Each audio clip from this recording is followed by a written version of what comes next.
용이 있고 그 호랑이, 즉 범이 있는데 변혁을 말할 때, 그 혁명을 말할 때는 용을 말하지 않고요.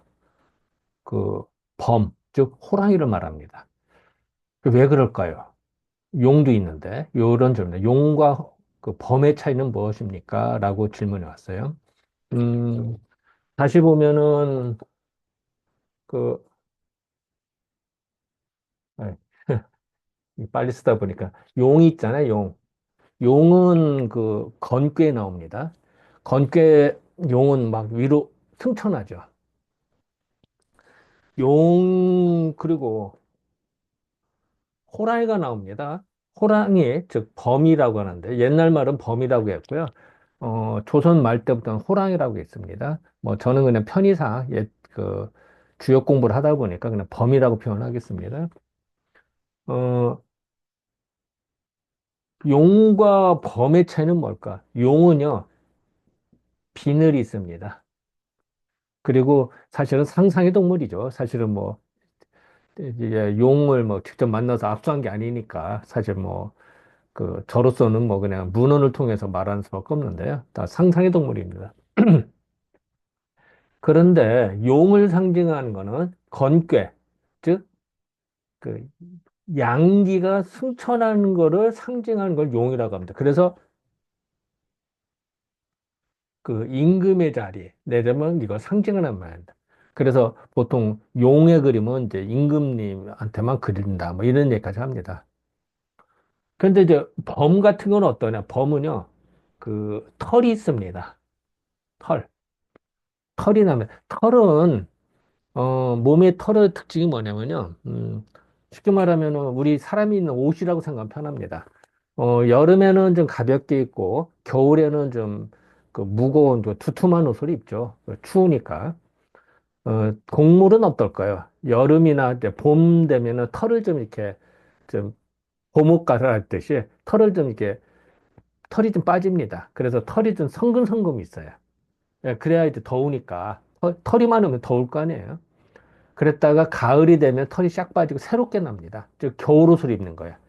그래서 겨울에 추울 때 잘 견딜 수 있게. 즉 털갈이를 한다는 얘기죠. 털갈이를 할 때요. 특히 가을 같은 때 이제 털갈이 하면 멋있습니다. 털이 반짝 우리가 새 옷 입으면 멋있잖아요. 그런 식입니다. 그럼 그거를 털갈이를 하는 모습을 보고 예전 사람들은 아하, 뼛속부터 몸이 다 변하는구나 라고 생각해요. 그 사람이 오래된 생각, 나쁜 생각이나 구습이 다 사라지고 새롭게 변신하는구나 라고 생각을 해요. 그래서 호변입니다. 호랑이에다가 변할 때 호변입니다. 그리고 표변도 있어요. 표변은요, 표범이 변한대요. 그러니까 요건 이제 그 상륙의 경우고 이건 구호의 경우입니다. 이건 이제 나중에 설명을 하고요. 일단 구호에서 호변이라고 합니다. 호랑이가 변한다. 호랑이의 그 털이 변한다는 얘기죠. 이 얘기도 사람이 변신한다 이런 의미를 합니다. 사람이요. 옛날 보면 이런 것도 나와요. 전쟁을 할 때, 나 뭐 이럴 때 보면 추장대로 이렇게 막 무늬를 그리죠. 그리고 막 투구 쓰는데 투가 멋있는 거 막 이런 거 쓰는 그러면 사람 위험이 있죠. 즉 갑옷이나 전투복을 입을 때에는 더 위험 있고 멋있게 보이게 해서 상대방을 위축이 되게 만듭니다. 그것도 하나의 전략 전술 하나입니다. 즉 사람이 평소에는 얌전하다가 전투에서는 그 전쟁의 신과 같이 뭔가 좀 변신하는 이런 것도 있어요. 그런 의미에서도 변신한다 이런 의미도 있습니다. 물론 뭐 가면을 쓴다 이런 의미도 있겠죠. 뭐 여러 가지 의미가 있어. 어쨌든 변한다 이런 얘기입니다.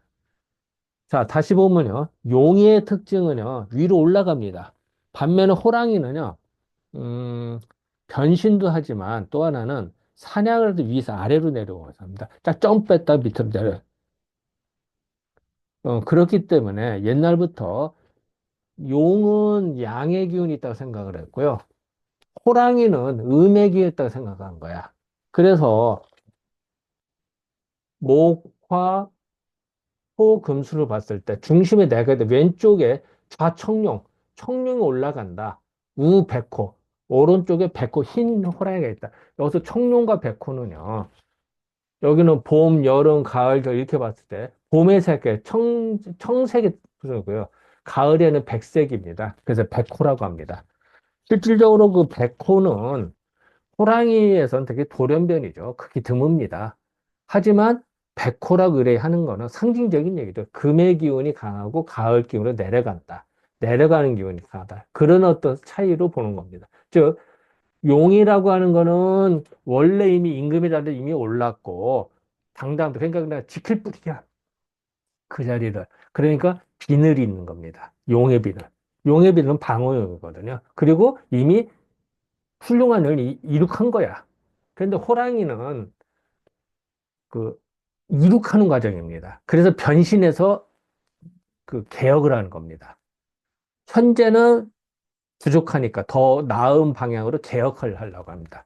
그러다 보니까 그 용과 호랑이의 차이를 이제 그렇게 본 거고요. 그 또 하나는 이제 그 음, 어, 예전에는요. 그 요임금과 순임금 같은 경우는 임금의 자리를 넘겨줬대요. 다음 세대 그냥 다른 사람한테 자기 자식이 아니라 훌륭한 덕 있는 사람한테 그냥 넘겨준 거예요. 그래서 용의 비유를 했고요. 이 호랑이라고 하는 거는요.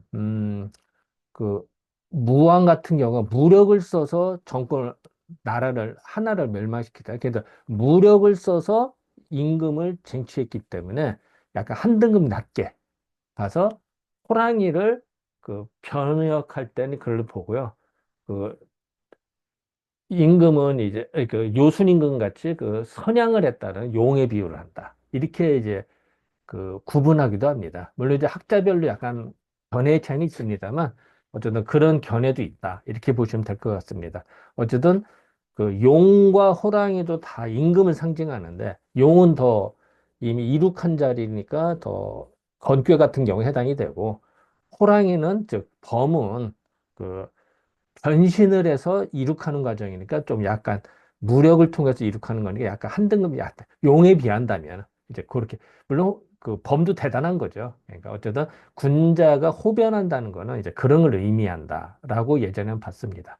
네, 감사합니다.